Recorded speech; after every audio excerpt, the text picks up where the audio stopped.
Good morning and welcome to Insight Partners LinkedIn Live. I'm dressed for the festive season. Today is Insight's virtual end of year celebration ugly sweater party. But my guest who's joining me today, Meg Fitzgerald, looks anything but ugly in her beautiful winter holiday festive coat. Meg, thank you so much for joining me today live to talk about all things brand. But before we get into that, would love for you to tell the audience who's dialing in with us today a little bit more about yourself, what you do at Insight. Sure. Thanks, Nikki. Yeah, I went with the ugly holiday festive blazer. I couldn't find my sweater. Very corporate. I like It it. was very corporate, kind of 80s festive, cheerful. I love your sweater. Anyway, so good to be with everyone. Good to be with you. I work on Insight's on-site marketing center of excellence. So I have the great privilege of getting to partner with CEOs, founders, and marketing leaders to navigate the scale-up process. Ultimately, I advise across all areas of marketing. So really everything from getting your first hire in the door to ensuring that you're designing and structuring an organization that scales efficiently, to building out your MarTech stack, to pivoting from in-person only to hybrid events. So that's probably kept you very busy this year, over the last 2 years. Which has been probably one of the most common questions next to, how do I build a brand? And, perhaps even more popular, how do I measure and track it and actually prove ROI around all of these investments I'm making in my brand?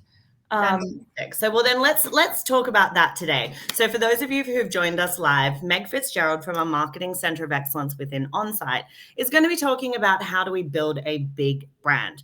So, Insight Partners, we invest in software scale-ups. They're at every stage of their scale-up journey from early stage Series A all the way through to pre-IPO, and when they're a really big brand by that stage.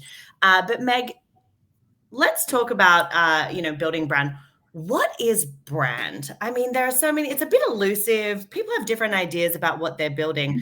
What is a brand? It's super elusive, Nikki. It's really interesting. I mean, in the simplest terms, in my words, a brand is the promise that you make to your customer. It's really what drives that initial purchase, and then what drives the second, third, fourth purchase, and ultimately brand loyalty, right? Mm-hmm. Definitionally, I would say that brand is made up of three things. And we often get confused because I think when people hear brand, especially in the B2B SaaS world, they think, oh, it's my color palette, it's my logo, Mm-hmm. it's the way I speak to my customers, it's the imagery that I use. And the bottom line is that is a very important signpost and piece of your brand.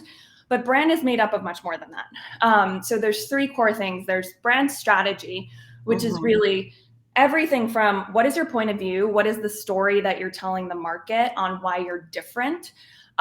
What is your messaging? What is your positioning? How are you positioning yourselves against the competition? And ultimately, how are you telling customers, why should you care? How are you solving their pain? Yeah. The second is identity, which is all of the visual creative design components. And then the third is what I call brand experience, which is really everything customer experience post-trial, post-sale, that is your interaction, your everyday with your customers.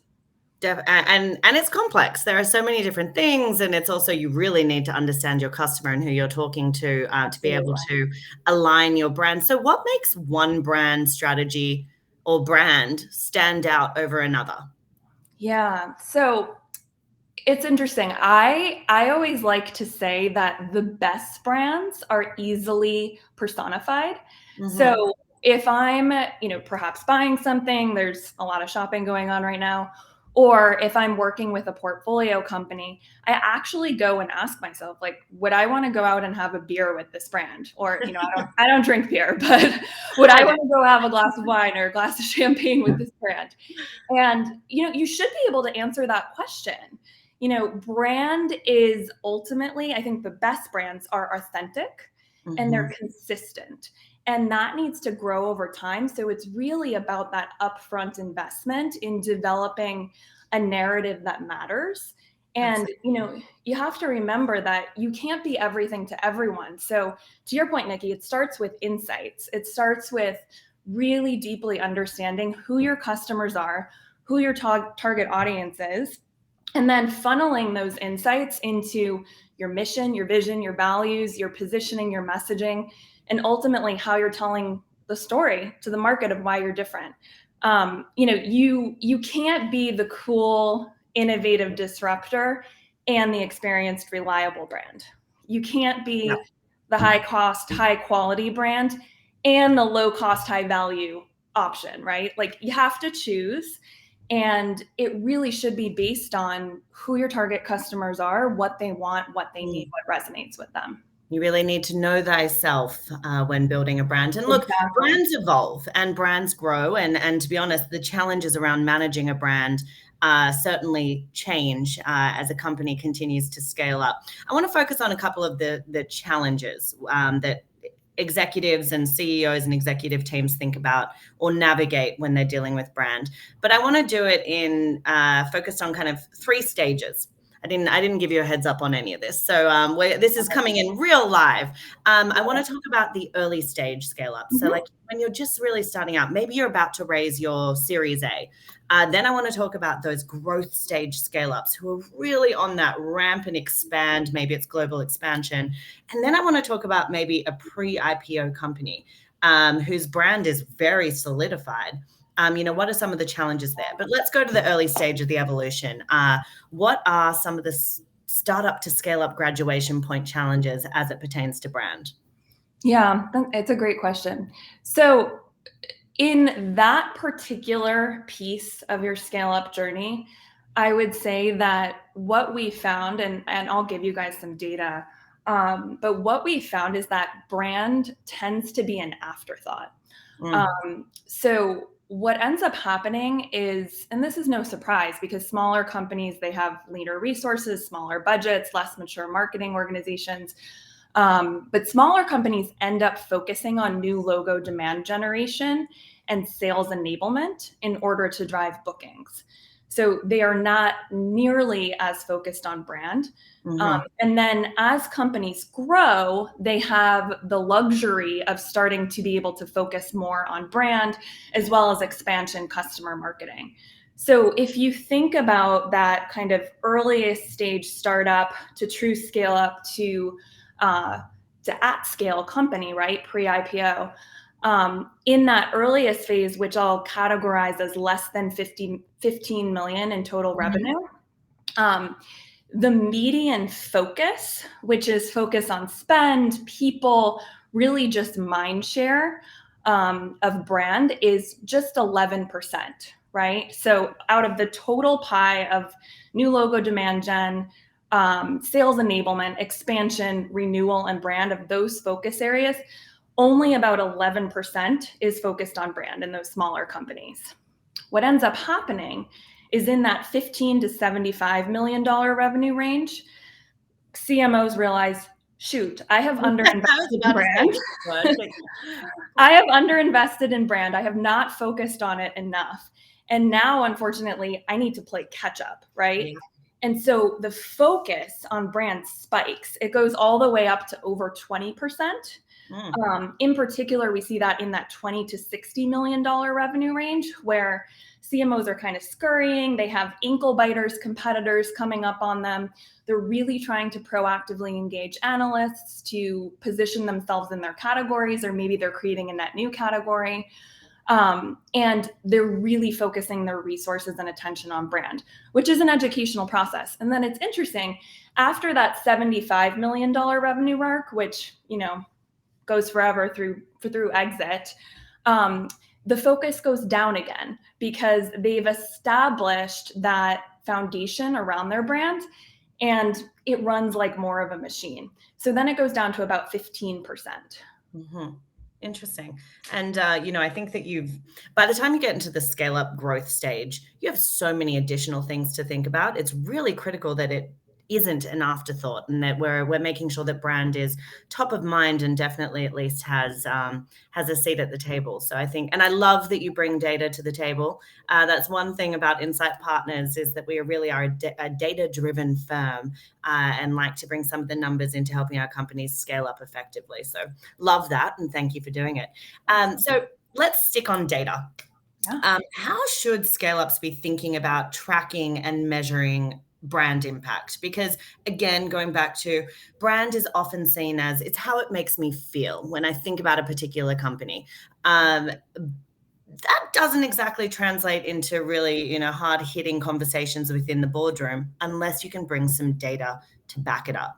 So what should we be thinking about there? 100%. So the other thing that I'll say in that kind of pre-IPO, post-IPO stage is that it is proven that strong brands versus weak brands drive stronger shareholder value in the frame of 6 to 8 times stronger. Wow. So just super important to invest in your brand. And what I always say is, it is never too early. Generally speaking, your first and second marketing hire are demand gen and product marketing. Make sure that a portion of their time is devoted to brand building. Product marketing is one of those kind of foundational pillars that, of course, leads to all good brands. So make sure that when you're, figuring out what your org is going to look like, you're investing right alongside demand gen in that product marketing foundation. But in terms of data and tracking, to your point, super, super important. So the bottom line is that the solutions out there for tracking brand today are generally one of two things. And this is probably the most common question that we get from CMOs in the portfolio today. Usually what they're doing is they're kind of doing the hand wave correlation and saying, hey, I'm investing all this money in brand, and I'm correlating it to, an increase in growth and revenue and pipeline, but they're probably just looking at one sliver of the brand metrics available. Like perhaps they're looking at branded search and that's it, which is a piece of the picture, but it's certainly not the full picture, right? Yeah. The other way to do it, which is a luxury, is to hire a brand tracking agency, which is quite expensive. It's point in time. And basically what they'll do is they'll leverage quant and qual research in order to understand how your brand is resonating in the market. Excellent thing to do, is going to provide a lot of color, but ultimately not real time. And often when you get the data back, it can be too late to act. Another kind of downfall of these studies can be that they're not super actionable. So whereas I want to know exactly what to do against competitor XYZ, it's not necessarily going to tell you that. So I will preface, I'm going to give you two different options. One is the Scale Up Brand Impact Index, and this is something that we have built within Onsite. It's a proprietary model that's available to our portfolio companies. And I'll give the high level overview of that. And I think it'll be, very valuable because you can even use these metrics in your own internal tracking. I'll also mention Blue Ocean, which is a portfolio company, and they are an AI tracking tool that I'll tell you a little more about. But I'll start with the data. So we generally recommend not just looking at one metric, but looking across 5 key growth levers. And so the first is awareness, no surprise, right? So this is really measuring how familiar consumers in the market are with your brand. How is your brand impacting your overall reach, and then that resulting recall? And so we're looking at things like branded search, but we're also looking at global search rank. We're looking at peer review count, so the volume of reviews that are coming up across all of the various sites. We're also looking, secondly, at power of voice. So this is different than share of voice. This is not only what proportion of the market does your brand really own, but also how strong or favorable is that ownership compared to your competition. So that's a key difference, because sure, someone might just be aware of you, but is that actually driving a relationship? And so you're able to take that a step deeper. Interesting. Exactly. And we're actually able to measure not just kind of overall mentions in the news, mentions from the media, but also what is the sentiment behind those mentions, and what is the strength of that? So that brings some of the emotional component in.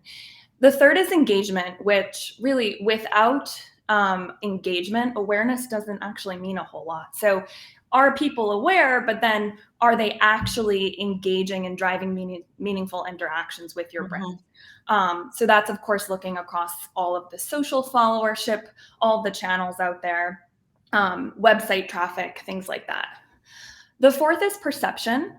So this is your brand driving meaningful, impacting market opinion, and the likelihood of meaningfully recommending your product. So this is not just analysts, not just the Gartners and the Forresters of the world, but also how is your user base rating you? And so we're looking at the G2s of the world, the Capterras of the world, the Gartner Peer Insights, Trust Radius, et cetera. And then the fifth, which is my favorite, and I think is so underweighted and undervalued when it comes to brand impact and measuring ROI behind brand, is internal. So this is your workforce aligned behind your brand, the story you're telling the market? And because of that, is it communicated in a consistent manner? And so we're actually looking at internal employee metrics here, things like Glassdoor ratings over time, headcount growth, median tenure, which have, people often don't think about it, but it has such an impact on your brand. Your culture inside ultimately emanates outside, right? Absolutely. And that goes back to your point on consistency. And I think that one of the biggest challenges for companies as they're building their brand and their business is they can lose control of their internal people, which are the face and the voice of the brand, whether they're talking to a friend at the pub or they're talking to a potential customer or they're talking to another person in the ecosystem. So we actually, we navigated that internally at Insight by using one of our portfolio companies, Templafy, to ensure that every person within our rapidly growing organization are able to have on-brand messaging, on-brand assets, because to your point, consistency drives just a broader understanding, but ensures that your brand has efficacy. So I think that's wonderful that you put the internal to have such an importance in your brand health score. So I love to hear that. Yeah, absolutely. And Templafy is an amazing tool for doing that. Especially as we continue to become more distributed in our workforces and global, it's so important to have that centralized kind of documentation and built-in accountability. And the other tool that I'll mention, which is an Insight portfolio company, is Blue Ocean, which is an amazing tool. I've honestly never seen anything like it. It's a software platform that basically it ingests, I think it's something like 1,200 different data points. And it compares you against your top, 5 to 10 different competitors, and basically looks across 4 key components. So it's looking at overall market index score, and that's a bubble up of, kind of growth levers similar to those that we developed in the Scale Up Brand Impact Score around familiarity, uniqueness, et cetera. It's comparing your overall score to your competitor's overall score. It's also looking at really interesting things like content and what your brand is talking about versus what your competition is talking about, what each of your audiences care about. It has a creative analysis component, so it pulls in creative from the web, from your digital advertising, and it compares you to your competition. And then across each of the different scores, you can drill in very specifically and get down to the data point level. So it's going to give you really actionable recommendations on how to improve your brand impact vis-a-vis each competitor, which is it's pretty cool and really unique in the market. I mean, Mayur has just asked us, what is your must-have in your marketing tech stack? And I think you've just identified, we've just identified 2 that we at Insight leverage, which is Blue Ocean and Templafy. But Mega, there are others. We're focusing on brand today and how to build a brand. But are there other marketing tools in the tech stack that really help us when we're trying to ingest and make sense of so many different signals in the market? Yeah, I would say from a data standpoint, Meltwater is great. Also being able to consolidate easily across some of the analyst data, across peer review sites. SimWeb is another great data resource that helps you measure search and awareness in the market. And I would say, in terms of core foundational MarTech, I won't go deep, but of course you need a marketing automation platform, and that's also going to contribute to brand and brand building. If you're engaging in account-based programs, we love 6sense. There are some other platforms out there. The MarTech landscape is the most vast and quickly changing landscape out there. So we could probably spend hours on that. We'll do another LinkedIn Live on that one. But I want to actually talk to Carolyn's question, but while prefacing it. So Carolyn's question was, what books do you recommend right now for CMOs? And look, there's one that I actually read recently that has influenced a lot of my thinking. And it was actually Raja Rajamanna from MasterCard. And so his book, Quantum Marketing, Mastering the New Marketing Mindset for Tomorrow's Consumers, is one that really shaped me because I'm a marketer and I've grown up I have to say, I really started in the storytelling brand discipline of marketing. I then went into a SaaS company where I really focused on demand gen, growth, ran a growth team. And then that continued to evolve when I went to another company where I was suddenly like, okay, to be truly effective as a marketer, I need to bring the old school brand marketing with the new performance marketing mindset and really meld them together. But one thing that I absolutely loved about this book, and I'll pop it into the chat, and then I want to hear about both, Meg, I want to hear your points of view on the shifting of the industry, but then also any books that you have. But I think that the biggest shift that I have seen is marketing must line up with the business goals and prerogatives of the organization that you're supporting. I think that has been, marketing has sometimes not had a seat at the table. Marketing has sometimes, been put to the side as, oh, that's just our brand. We'll get to it eventually. We need to drive sales, and that's where we're focused. But at the end of the day, the marketing discipline, whether it be brand or whether it be performance, is there to realize and to tell the story to all of your constituents. It is integral and at its core to the business. So that was what I really took away from this book, Quantum Marketing, and it's the new frontier of how we must think about building a marketing strategy. But Meg, what are your thoughts on the world of or the brand of brand within the marketing and business discipline, and any books that you're loving? Yeah, no, absolutely. I think at the core of all of this, and I would be amiss not to mention this on this live stream, is there is no way that you will be able to build the brand that you want to build or the demand gen engine that you want to build without the upfront insights and really investing in those insights about your buyers and the target segments you're going after. And so this is often another area where scale ups who are going as fast as lightning tend to underinvest because maybe they think, I already understand my customers, I already understand my target audiences. And the bottom line is that you need to invest in voice of the customer. You need to invest in market research in order to continue to be able to grow. And this is not just impacting your brand awareness. This is going to impact your demand gen. If you're investing in paid ads, eventually you're going to hit a plateau. So invest in insights, and do it in a programmatic way. And this does not mean you have to hire an expensive agency. Leverage social listening channels, leverage your field sales folks. Make sure you're talking to customers all the time. It's unbelievably important. So I would say in terms of trends in the market, like during COVID, there has been so much change from a buyer's journey standpoint, from who holds the purse string standpoint, things that you wouldn't necessarily know without investing in those insights, capturing them, centralizing them, and then, disseminating them across your organization.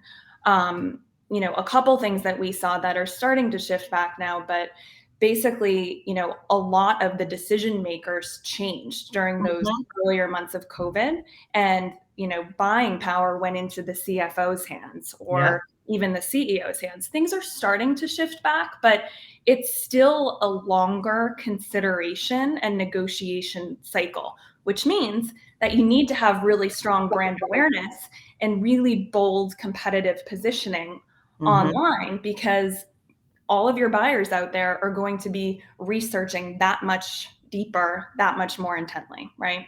Absolutely. And then in terms of books, even if you're not doing an account-based program today, account-based marketing is one of the most impactful go-to-market strategies that you can invest in. And so Lotnie Conant, who is the chief market officer at 6sense, wrote a book called No Forms, No Spam, No Cold Calls. I've put it in the chat already for people to pick up and read. That was a great book. It's a great book. And honestly, regardless of what your go-to-market strategy is, I would recommend reading it, because basically the underlying tone is get to know your buyers, surround the account, engage with them in a deep, personalized way. The spam, the cold calling, the spray and pray, it does not work anymore. So I would recommend it as a read, regardless of where you are in your account-based journey. Definitely. I think, look, all of us at the same time, even if we're marketers, we're also consumers. And whether it's we're buying MarTech software or whether we're buying something for our holiday shopping, we know what we want and the relationship that we want to be built with us. Your customers are no different. So for those of you who've dialed in live, we've got a few more questions left from my side, but if there are any burning ones from you, make sure you pop it in the chat. But we're talking to Meg Fitzgerald, who's Senior Vice President on Insight Onsite, which is our operations team, or our scale-up engine, as I like to call them. And Meg is an SVP on our Marketing Center of Excellence. And we're talking all things brand. I think at the time, the holidays always make me think about brands. What brand am I going to buy? What presents should I be getting? And I think it just makes it front and center. So Meg, what are some of the foundations that are needed when you build a strong brand? What should I be thinking about that would make my enterprise SaaS software company the go-to must-buy holiday gift of the year? Absolutely. So to my earlier point, it starts with those insights, and it starts with kind of what I call your core buyer foundations, your product marketing. So who are your buyers? What do they care about? What are their pain points? What are their motivations? How are you going to resonate with them the most and the easiest? You also, of course, need to have just company-wide mission, vision, values. So what is your core purpose? What is your vision of the future? What do you care about and represent as a company? Category is super important in this conversation. So whether you're developing a net new category, which of course involves an entire strategy, which is another area that another LinkedIn Live, a whole nother LinkedIn Live. Whether you're expanding your existing category and really spreading that TAM wider, developing new products, tapping into new segments, or maybe you're just increasing your position in your existing category. All of this is going to feed into your point of view, right? So what is the story you're telling the market? Why are you different? Why should they go with you over the competition? This should be provocative. This should be really clear and easy to understand. And you should easily be defining and helping your audience measure the pain that you're solving for them, right? And then all of this flows into your messaging and positioning. So this is an overarching framework. And then, of course, you're segmenting that by audience. I think probably the hardest piece of brand building is actually activating in market, right? Which is, how do you bring all of these different brand building blocks into the market and pull all of your tactics together in an integrated way? And I have lots of thoughts, and to me, it all starts with being hyper targeted, so that you're not necessarily spending millions on, the San Francisco airport takeover or the billboard in the middle of New York City, but you're really targeting those communities that matter most to you. Absolutely. But Nikki, it's no good to have an airport takeover in San Francisco when all of your customers are based in the Midwest. And, we see too many times that it looks shiny and it's super exciting to do something splashy in a major market, but it might not be where your customers live. And so it can be pretty disappointing when your results and the impact on the bottom line doesn't necessarily line up to your marketing spend. So let's talk about that. So, I love that I asked you what's going to make the biggest brand, and you started with knowing your core and building those foundations, because all of your tactics, campaigns, everything should flow off of that. Sure, it can evolve over time, but consistency is key. So we've done that. Congratulations. Everyone who is listening in live today has built their foundations and built their core. What are some of the coolest, most creative brand building tactics or campaigns that you've seen work really well?